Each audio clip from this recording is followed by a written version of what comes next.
नमस्कार दोस्तों, turning point 360 में आप सबका एक बार फिर स्वागत हो। अंतिम क्लास में जो हमारी चर्चा चल रही थी वह यह थी, चारवाक दर्शन की ज्ञान मीमांसा हमने पढ़ ली थी। चारवाक दर्शन की तत्व मीमांसा को भी हमने जान लिया कि चारवाक दर्शन प्रत्यक्ष की बात करते हैं और प्रत्यक्ष के आधार पर ही वे चार तत्वों की बात कहते हैं और उसी के आधार पर उनकी तत्व मीमांसा है, जिसमें हमने कहा पृथ्वी है, जल है, अग्नि है, वायु है। ये चारों जो तत्व है उन्हीं से सृष्टि बनी है और इन्हीं चारों के आपस में मिलने से चेतना या कॉन्शियसनेस की उत्पत्ति हुई है, जिसको हम भूत चैतन्यवाद कहते हैं। अर्थात चेतना भी इन चारों भौतिक तत्वों से ही बनी है। तो जो चारवाक दर्शन जड़वादी दर्शन है या मटीरियलिस्टिक फिलॉसफी है, उसमें मूल बात यह है कि प्रत्यक्ष के आधार पे सभी की व्याख्या करना। जो कुछ भी प्रत्यक्ष में आता है वह प्रत्यक्ष के आधार पे ही होगा। अन्य कोई भी न तो प्रमाण और ना ही किसी अन्य सत्ता जो प्रत्यक्ष में नहीं हो या अनुमान से जानी जाती हो, उसको चारवाक नहीं मानते। इसी क्रम में आज हम बात करते हैं चारवाक की मूल्य मीमांसा के बारे में, एक्जियोलॉजी। हम जानते ही हैं कि कोई भी दर्शन हो उसकी एक तत्व मीमांसा होती है, उसकी एक मेटाफिजिक्स होती है, उसकी एक ज्ञान मीमांसा होती है और उसकी एक मूल्य मीमांसा होती है। तो चारवाक दर्शन मूल्य मीमांसा में भी सिर्फ उन मूल्यों की ही बात करेंगे जो भौतिक हों। जैसे हम ये कहें कि हमारे यहाँ पे चार पुरुषार्थ स्वीकार किए गए। भारतीय संस्कृति चार पुरुषार्थों की बात करती है, धर्म, अर्थ, काम और मोक्ष।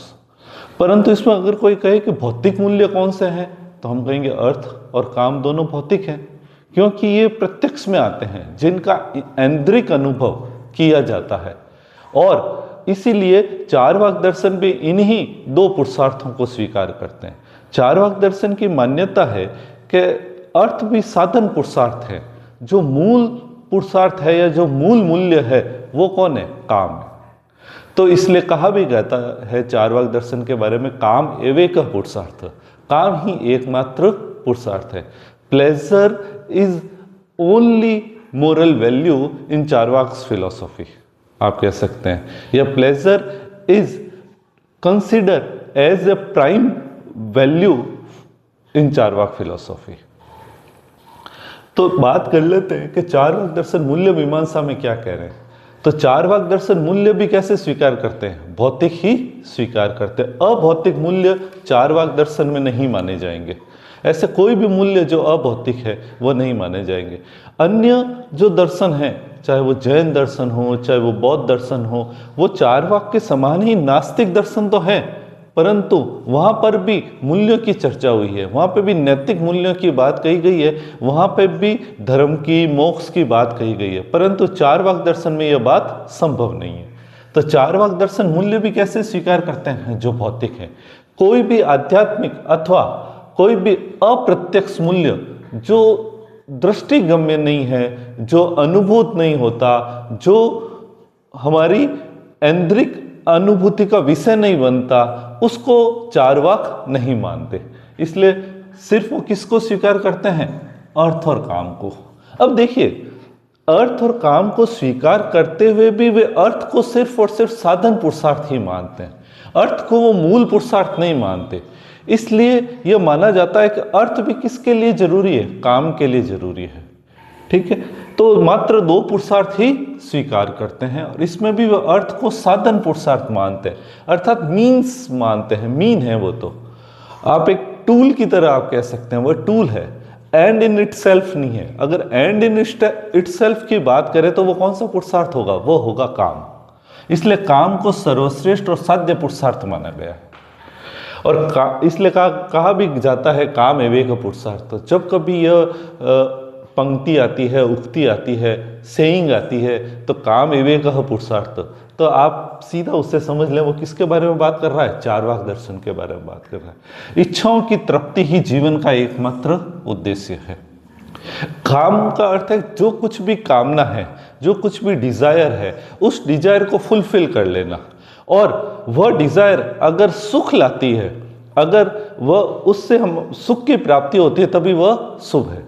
इसलिए चारवाक दर्शन को निकृष्ट सुखवादी दर्शन कहा है। पहले भी हमने ये बात पे चर्चा हुई है कि चारवाक दर्शन जो है वो ग्रॉस हिडोनिस्ट फिलोसॉफी है। ग्रॉस हिडोनिस्ट फिलोसॉफी जब भी आप कहते हैं तो इसका अर्थ है वो जो सुख है उसमें भी बौद्धिकता का समावेश नहीं होगा। तो दो तरह के सुख की बात की जाती है, एक ऐंद्रिक सुख की बात की जाती है और एक बौद्धिक सुख की बात की जाती है। तो जैसे हम कहें कि कविता करना, पेंटिंग करना, उससे भी हमें सुख प्राप्त होता है, परंतु चारवाक कहेंगे कि जो इंद्रिय मूलक सुख है, ठीक है, इसको आप ऐसे समझिए जैसे भरपेट ज़्यादा से ज़्यादा भोजन किया जाए, तो वो उससे प्राप्त जो सुख होगा वो ज़्यादा श्रेष्ठ है। इसलिए हम उनको कहते हैं ग्रॉस हिडोनिस्ट फिलोसॉफी या निकृष्ट सुखवादी दर्शन। अगर इसकी जगह उत्कृष्ट सुखवादी दर्शन होता तो वो किसको मानते? वो बौद्धिक सुख को मानते। तो वो कहेंगे कि कविता करना श्रेष्ठ है पुस्किन के खेल से। जो दर्शन वेस्टर्न फिलोसॉफी पढ़ते हैं या एथिक्स पढ़ते हैं, उसमें एक बात आती है कि जो पुस्किन का खेल है वो उससे ज़्यादा अच्छी बात है हम कविता लिखें या कविता करें, तो उसको वो ये मानते हैं। तो वो कौन सा है? उत्कृष्ट सुखवादी दर्शन होगा। परंतु चारवाक है वो निकृष्ट सुखवादी है। वो कह रहा है वास्तव में हमारी जो इंद्रियां हैं उनकी तृप्ति जो है या काम की जो तृप्ति है वह मुख्य पुरुषार्थ के रूप में है। कहा भी जाता है चारवाक दर्शन के बारे में, याव जीवेत सुखम जीवेत, ऋण कृत्वा घृतम पीवेत, ऋण कृत्वा घृतम पीवेत, या pleasure is only good to consider as moral value. Pleasure को ही सबसे श्रेष्ठतम माना गया है। और कई बार हम ये न्यूज़पेपर में भी पढ़ते हैं कि हम अभी का जो चलन है उसमें प्लेजर को ही या भौतिकतावाद को ही सबसे प्रमुख माना गया है, और प्लेजर के लिए कुछ भी किया जाए वो सब कुछ श्रेष्ठ है। तो यह बात जब आती है तो यह किसको डिनोट करती है? यह बात जब आती है तो वो चारवाक दर्शन को डिनोट करेगी। चारवाक दर्शन कर्म सिद्धांत का भी खंडन करता है। तो कर्म सिद्धांत के बारे में सामान्य रूप से हम जानते हैं कि कर्म सिद्धांत क्या है। कर्म सिद्धांत है कि अगर हम शुभ कर्म करते हैं तो सुख की प्राप्ति होती है, अशुभ कर्म करते हैं तो दुख की प्राप्ति होती है। चारवाक दर्शन इसको विपरीत कर देते हैं। वो ये कहते हैं कि जिस कर्म से सुख की प्राप्ति होती है वह शुभ है, और जिस कर्म से दुख की प्राप्ति होती है वह अशुभ है। अर्थात कर्म वही शुभ है जो कि सुख लाता है। अब वो कोई भी तरह का कर्म हो, उत्कृष्ट कर्म हो या निकृष्ट कर्म हो, यदि उससे सुख प्राप्त हो रहा है, उससे हमारी इच्छाओं की पूर्ति हो रही है, उससे कामनाओं की पूर्ति हो रही है, उससे कोई प्लेजर मिल रहा है, तो उसको किस में समझा जाएगा? उसको गुड में समझा जाएगा। एथिक्स में शुभ का अर्थ होता है गुड, तो उसको गुड में समझा जाएगा। और अगर उससे किसी भी प्रकार का दुख प्राप्त हो रहा है तो उसको अशुभ में समझा जाएगा। इसलिए कर्म सिद्धांत का जो सामान्य सिद्धांत है, जो ट्रेडिशनल कर्मा फिलॉसफी है, तो उसको यह नहीं मानते। उसको कहते हैं जिस कर्म से सुख मिले वह कर्म शुभ कर्म है, और जिस कर्म से दुख मिले वह अशुभ कर्म है। तो अब अगर ऐसा भी देखो, ऐसा भी संभव है कि अगर ये समझा जाए कि अगर सत्य बोलने से दुख की प्राप्ति होती है, जो कि ज़्यादातर समझते भी हैं लोग, तो उसको क्या माना जाएगा? अशुभ माना जाएगा। और झूठ बोलने से सुख मिलता हो तो उसको क्या माना जाएगा? शुभ माना जाएगा। इसलिए वो ये कर्म के स्वरूप पर निर्भर नहीं कर रहे हैं, यहाँ पे वे कर्म के परिणाम पर निर्भर कर रहे हैं कि परिणाम क्या आ रहा है। परिणाम सुख आ रहा है कि दुख आ रहा है? दुख आ रहा है तो अशुभ, और सुख आ रहा है तो वह शुभ। तो इसलिए कर्म कोई भी हो, बस उससे किसकी प्राप्ति होनी चाहिए? सुख की प्राप्ति होनी चाहिए। उससे क्या प्राप्त होना चाहिए? उससे प्लेजर प्राप्त होना चाहिए। जो ऐंद्रिक सुख है वह अगर प्राप्त होता है तो उसको शुभ की संज्ञा दे दी जाएगी, उसको गुड, आप कैसे गुड वैल्यू या गुड मोरल वैल्यू में कंसीडर कर लिया जाएगा। इसके बाद बात करते हैं कि वो किस प्रकार से मोक्ष की बात कहते हैं, या मोक्ष को वो कैसे डिनोट करते हैं, उसकी चर्चा करते हैं।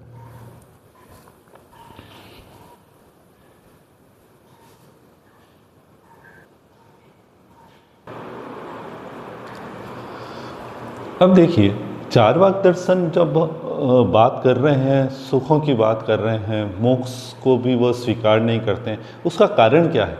उसका एक कारण जो सीधा सा समझ में आता है कि मोक्ष प्रत्यक्ष गम्य नहीं है। मोक्ष की अनुभूति जिस रूप से ऐन्द्रिक अनुभूति होती है उस रूप से सामान्य अनुभूति नहीं होती। वो हमारे सेंसरी ऑर्गन का सब्जेक्ट नहीं है, या सेंसरी ऑर्गन का ऑब्जेक्ट नहीं है। तो जिस तरह से हम उसको अनुभूत नहीं कर पाते तो उसको स्वीकार कैसे कर लें। इसलिए चार्वाक दर्शन ये मानते हैं कि मृत्यु ही मोक्ष है, डेथ इज लिबरेशन। और कोई भी बुद्धिमान व्यक्ति मृत्यु को नहीं चाहता। तो जब वो मृत्यु को नहीं चाहता तो हम मृत्यु को मोक्ष को कैसे परम मूल्य मान लें। अन्य भारतीय जो दर्शन हैं वे सभी मोक्ष को परम मूल्य मानते हैं, प्राइम वैल्यू की बात करते हैं। वो ये कहते, चाहे वो जैन दर्शन हो, चाहे बौद्ध दर्शन हो, चाहे वो वेदांत हो, चाहे वो योग दर्शन हो, तो वहाँ पे मोक्ष को परम मूल्य माना गया है या उच्चतम मूल्य माना गया है, हाईएस्ट वैल्यू की बात कही गई है। परंतु चार्वाक दर्शन के यहाँ पे जो परम मूल्य है वो कौन है?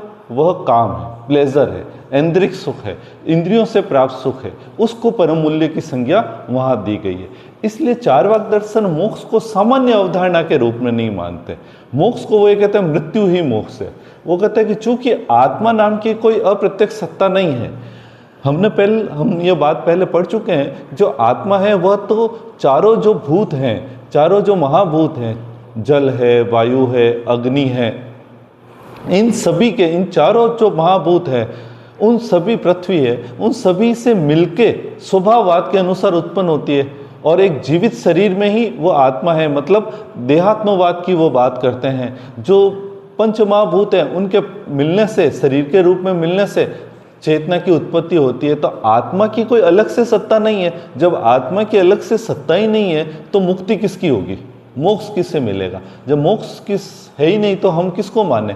तो चूंकि मृत शरीर जो है वही, क्या वो मानता है कि जब मृत्यु होती है वही मोक्ष हो जाता है। इसीलिए वो ये मानते हैं कि मरण मेवापवर्ग। कई बार प्रश्न पूछा गया है कि मरण मेवापवर्ग यह कौन से दर्शन में आता है? तो हम ये कहते हैं कि यह चार्वाक दर्शन है। अपवर्ग का मतलब होता है मोक्ष, और मरण मतलब मृत्यु ही मोक्ष है। तो मृत्यु ही मोक्ष है, डेथ इज लिबरेशन। लिबरेशन और कुछ नहीं है, डेथ है।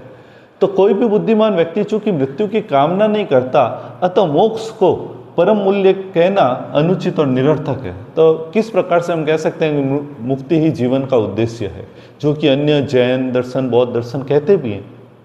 शुभ जीवन वही है जिससे अधिकतम सुख की प्राप्ति हो। अब जीवन के बारे में आ गए। अभी तक हम बात चल रहे थे कि शुभ कर्म कौन से है। वो ये कह रहे हैं कि चूंकि शुभ कर्म वही है जिससे सुख की प्राप्ति हो, इसलिए शुभ जीवन कौन सा होगा जिससे अधिकतम सुख मिले। जिस जीवन में अधिकतम सुख की प्राप्ति है उसको हमने शुभ जीवन माना है। किसमें? चार्वाक दर्शन में। और उनका एक वॉचवर्ड कह दीजिए, मोटो कह दीजिए, मंत्र कह दीजिए, वो है eat drink and B Mary. खाओ पियो और मौज करो। यह चार्वाक दर्शन का मूल मंत्र है। और इसीलिए कहा गया है जो वर्तमान में या जो प्रेजेंट साइकी है वह इस चीज़ को मानती है कि हम जितना भोग सकें उतना श्रेष्ठ है। इसीलिए जो, अगर आपको भोगवादी दर्शन कहा जाए कि भोगवादी दर्शन कौन है, तो भोगवादी, पूर्णतः भोगवादी दर्शन जो है वो चार्वाक दर्शन है। चार्वाक दर्शन का यह मूल मंत्र है। वेस्टर्न फिलोसफी में अगर हम जाएंगे तो वेस्टर्न एथिक्स में एक अरिस्टिपस दार्शनिक है, वह भी चार्वाक दर्शन के समान ही ग्रॉस हिडोनिस्ट है, जो यह मानता है ऐन्द्रिक सुख है वही सबसे श्रेष्ठ है। इंद्रिय मूलक जो सुख है, जो हमारी सेंसरी ऑर्गन से प्राप्त होता है, उनसे जो कुछ भी प्राप्त होता है वह सबसे प्राइम है। और इस जो सेरेनाइक है वह इस सिद्धांत के समर्थक है। तो अरिस्टिपस इनसे थोड़ी सी, हम कह सकते हैं थोड़ी क्या, महत्वपूर्ण रूप से इसी से ही समानता रखते हैं। वर्तमान में प्राप्त सुख को ही मूल्यवान माना गया। अब सुख की बात तो हो गई कि सुख ही श्रेष्ठ है। सुख कैसे भी मिले, किसी भी कर्म से मिले, वही श्रेष्ठ है। परंतु उसमें भी अगर कोई सुख भविष्य में प्राप्त हो रहा है और कोई सुख वर्तमान में प्राप्त हो रहा है तो उसमें वर्तमान सुख को श्रेष्ठ माना जाएगा। अर्थात हाथ की एक चिड़िया भविष्य में मिलने वाली दो चिड़ियों के अपेक्षा में अच्छी है। वे जो दो चिड़िया हमारे हाथ में नहीं है उनकी अपेक्षा वह चिड़िया अच्छी है जो कि हमारे हाथ में है, अर्थात जो वर्तमान का सुख है। इसलिए यह वर्तमान के सुख को ही महत्वपूर्ण मानते हैं कि भविष्य में यह सुख मिलेगा। और अगर अभी वर्तमान में सुख मिल रहा है तो हम किसको प्रेफरेंस दें? वर्तमान में प्राप्त सुख को प्रेफरेंस दें। और इसीलिए वो सुख में गुणात्मक भेद नहीं करते। जब आप सुखों में गुणात्मक भेद नहीं करते, क्वालिटेटिव डिफरेंस वहाँ पे नहीं है, क्वांटिटेटिव डिफरेंस है, मात्रात्मक भेद है कि इस सुख से इस प्रकार का सुख थोड़ी कम मात्रा में सुख दे रहा है, उससे ज़्यादा कोई सुख है जो इतनी मात्रा में और ज़्यादा मात्रा में सुख दे रहा है, यह बहुत ज़्यादा मात्रा में सुख दे रहा है, उसको तो भेद स्वीकार कर लिया गया है। पर यह बौद्धिक सुख है इसलिए श्रेष्ठ है, यह शारीरिक सुख है वह श्रेष्ठ नहीं है, तो उस प्रकार का जो गुणात्मक भेद है वह नहीं माना गया, केवल मात्रात्मक भेद ही माना गया। तो हम ये मानते हैं कि जो चार्वाक दर्शन है वो शारीरिक सुख को सबसे श्रेष्ठ मानता है। बस अगर एक लाइन में अगर कोई बात कही जाए तो वो कहते हैं कि जो फिजिकल प्लेजर है it is the only source for our life और prime valuable thing in our life. यह बात चार्वाक दर्शन की है। तो यह आज हमने चार्वाक दर्शन पूरा पढ़ा, जिसमें हमने चार्वाक दर्शन की पहले ज्ञान मीमांसा के आधार पे तत्व मीमांसा और फिर मूल्य मीमांसा की चर्चा की। आगे फिर किसी नए टॉपिक के साथ में मिलेंगे, तब तक के लिए धन्यवाद।